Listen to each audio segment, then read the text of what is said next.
Folks, thank you for your patience and your interest in the last few videos. We are finally getting to the end of the series. We're on our last video. We have come up over the escarpment from the Luangwa into Northern Zambia. And Northern Zambia is a wonderful part of the country. There are some really interesting, unique, different experiences available in Northern Zambia that adds incredible diversity to the country's offering. You've got Shiwa and Gandu, the old Zambia house. You've got the Kapisha hot springs. There are unbelievable waterfalls scattered through the province. You can even go all the way up to Lake Tanganyika. There's a lot of very different experiences available. The trouble with Northern Zambia is the access. By and large, if you want to get to all these little gems, you either need to be self-driving or you're going to be prepared to pay quite a high price for private charters. So unfortunately, a lot of those little routes tend to fall away to the mainstream travel trade.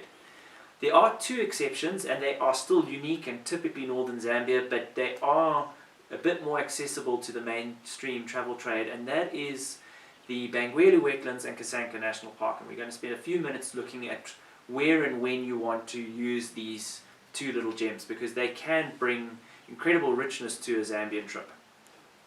If we look at the Bangweulu Wetlands, the primary attraction here for us is Shubal Island Camp.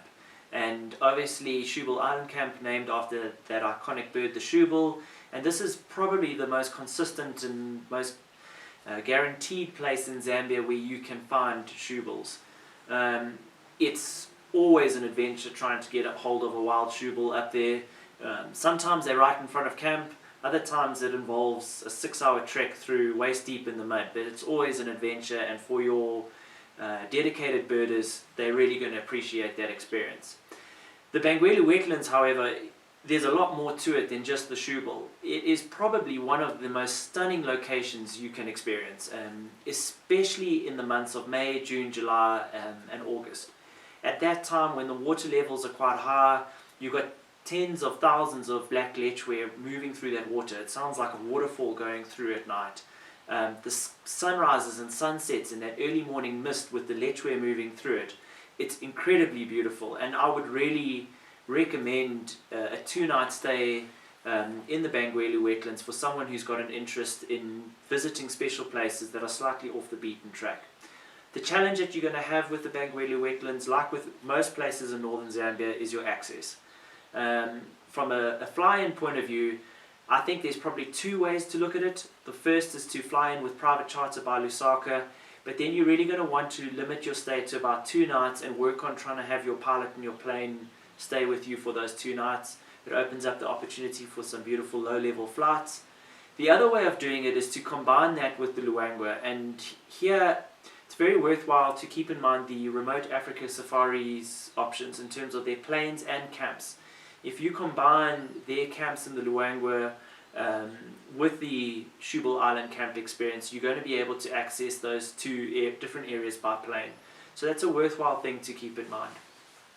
The other highlight of Northern Zambia that I said we'd like to talk about is the Kasanka bat migration, specifically in Kasanka National Park.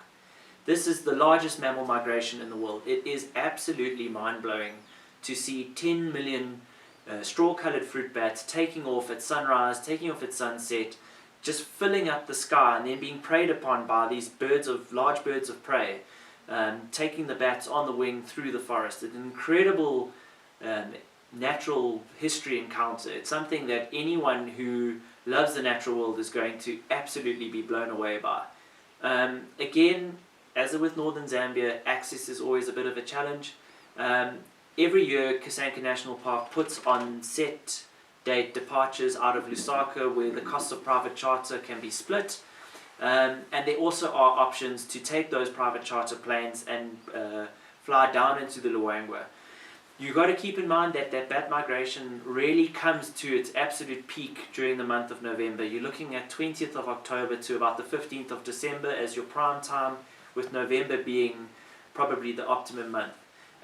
Very nice time to combine with the camps that are still open in the Luangwa, but ideally suited to a booking where you've got a few people on a departure, your 3s, 4s, 5s. If you're able to do that, the charter flights aren't that bad. Otherwise, you have to work with some of the Kasanka National Park set date departures to get that in. But really, if you've got a client traveling in November and they just love nature, to include the Kasanka bat migration is something that you won't regret, and it's something they're going to talk about forever. Folks, that's all from us in terms of how we think you could be selling Zambia. We've really appreciated the support. As with all our videos, we've got all the information on the different camps and packages and specials available. Get in touch with us, and we'd love to help explain the country more to you and see if we can help you increase your sales to Zambia. Thanks for watching.